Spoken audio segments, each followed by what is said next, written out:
What's up, guys? James here. I'm going to be introducing you to my new channel called TechWorst. Here I'm going to do app reviews and app recommendation videos. Today I'm going to be using a Nexus 5. This is actually what I'm going to be using for most of my videos. So it's a really nice phone. I have it rooted on stock 5.0.2 or 5.0.1, sorry.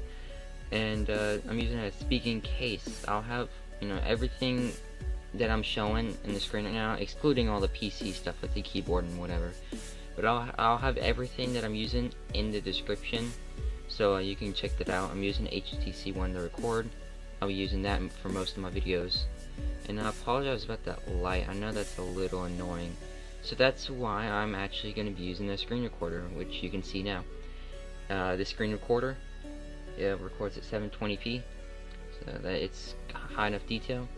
And it doesn't slow down my app or my Nexus because it's such a powerful phone. So here you can see, I'm gonna go ahead and blur out the I'll blur out the other things while I'm showing the screen capture, blurring out like the camera view and whatever. So let's see.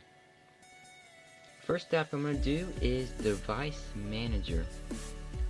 This app allows you to see where your device is and control it. You can lock it, track it, whatever you want to do, erase it. It does everything. So I already have my password plugged in. I just need to sign in, and yes, I'm gonna blur out. Oh, my password's wrong. So let me bring that out for a minute.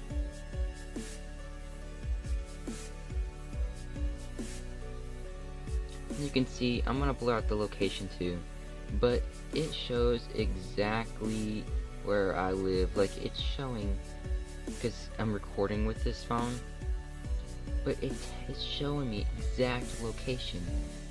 And I can track these other phones too. I can track my Samsung Galaxy S4, my ASUS tablet, all my devices. I can track all of them. So this is very useful. I can ring it, so I can make it go off, make a noise. I can set up a lock and erase. I haven't set it up yet. So you have to have this app on the other device, otherwise it won't work. So that's about it. You have a lot of stuff. I'm gonna move on to number 2, which is FlashFox.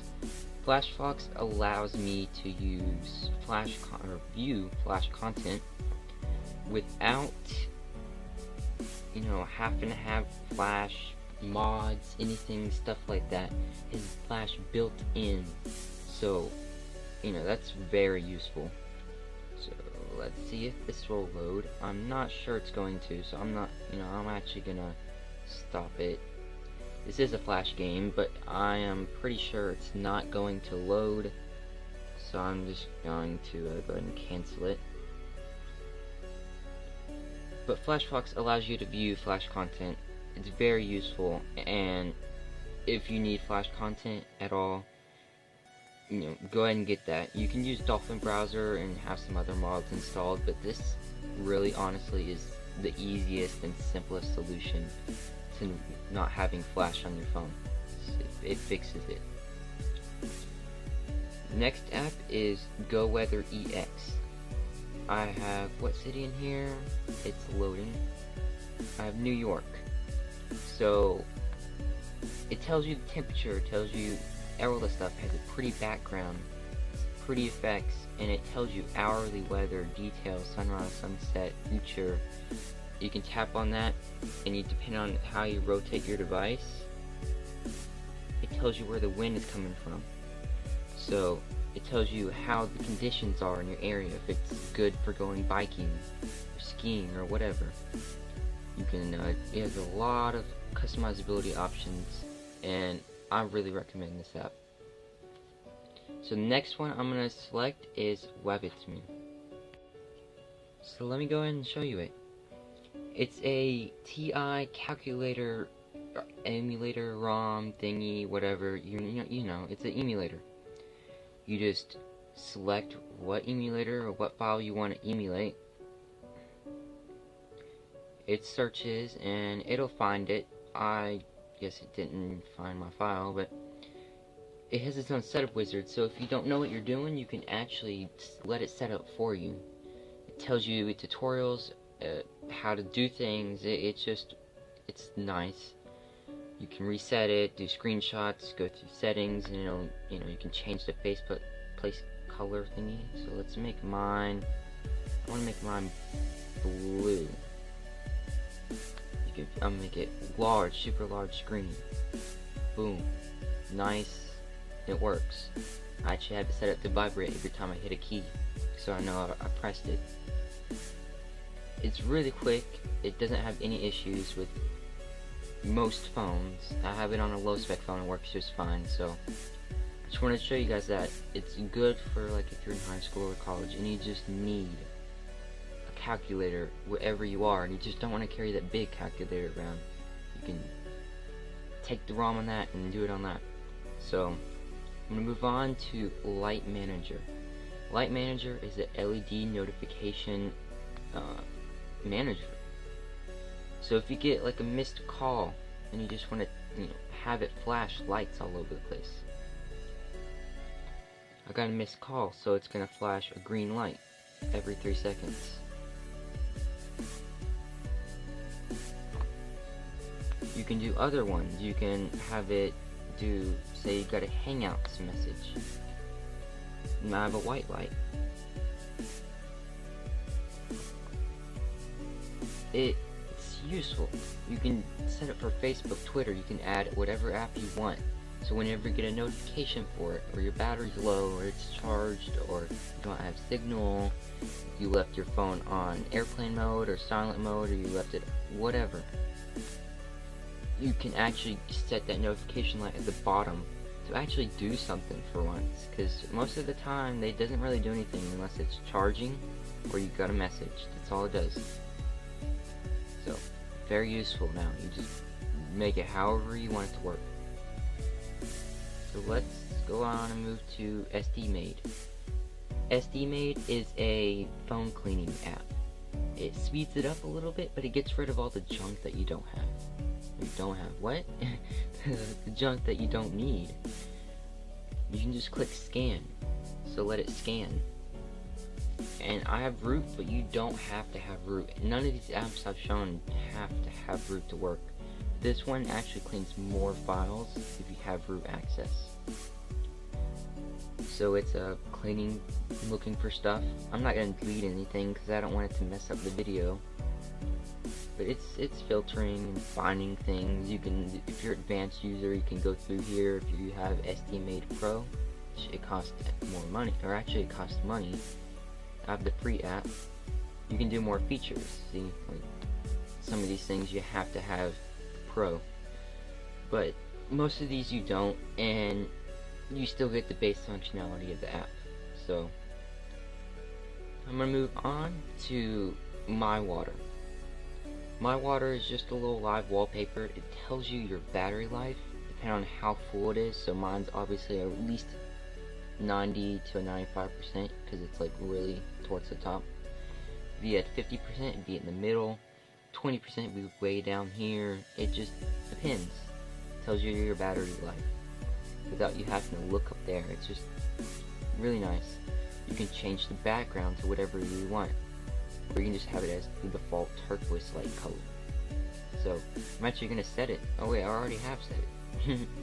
So that's the wallpaper I was using, just in case you guys were wondering. The next app is Speed Gauge. I'm not gonna be able to use it because I don't have a GPS signal inside my house, but it allows you to, see how fast you're driving. It has a heads-up display mode, so you can put it in your dash in your car, and it reflects on your windshield, so it's like, gives your car an extra feature. I'm not go into it. I'm not go into detail. I'm gonna let you guys see what it does, and I'm gonna move on to the next app called Chrome. Now, Chrome is just one of those browsers that does everything except for Flash. That's why I showed you FlashFox here earlier. But in Chrome, it's quick. It views almost every type of content except for Flash, and it just has so many features. Like, let's see, let me go down here, settings. You can change your search engine, so when you type on this bar right here, you can type whatever you wanted to search for. And you can type URLs there too. You can actually reduce your data, which what it does is it compresses it on Google servers, and then it will send it to your phone. Honestly, you can't really tell a speed difference with this on, and it saves you a lot of data. So see, 9% data savings. It has a lot of things. You can sync all your tabs with other apps or other devices, and it's just one of those things that you should have on all your devices. Chrome is just the best browser out there, right? Everybody knows that. Firefox may claim it'll come in second, sure, and then I don't even know what comes in third. Maybe Opera. And Chromium, I'll just say Chromium is like 0 because it's the bomb, but I don't think there's Chromium for Android. Maybe wrong, but from my research there isn't. Yeah, this is probably the best browser out there for phones, without a doubt. So I'm gonna move on to GloveBox. GloveBox is just one of those apps. If you don't have this dedicated multitask button, so if you have like an LG Nexus 2 or some other HTC device and you just have to like double tap it to multitask, it isn't gonna really fix your issue permanently. But what it does is allows you to switch in between a certain dedicated apps you set. So slide over and I can switch in between what apps I wanted to use. So I can use that calculator, I slide back over from this arrow thingy on the side, and I go to my camera. And I'm using my camera now, see? And then I can slide over and I got Chrome. I can slide over and I got, you know, whatever I want. There's more uses for it than just that. So this is really a useful app, like all these others are. I see multiple uses for each one of these apps. So I really recommend this video. I recommend all these apps on this home screen right here, except for that. What's that doing right there? But I recommend all these apps on the screen, except for these. Well, actually I kind of recommend these if you can get them. If not, you know, that sucks. But yeah, that's about it. I'm gonna end the video here. I hope you guys enjoyed it. It's my first video for this channel. I'm not gonna be the best or whatever. I don't expect to be, but I just want to share you guys some good content. I still have habits of saying ums and so's and you know, whatever. So I'm not that good of a YouTuber yet, but I plan to be. Just give me a few weeks, okay? I'll perfect it. So I guess that's it. I'm gonna end the video here, and I'll see you guys later.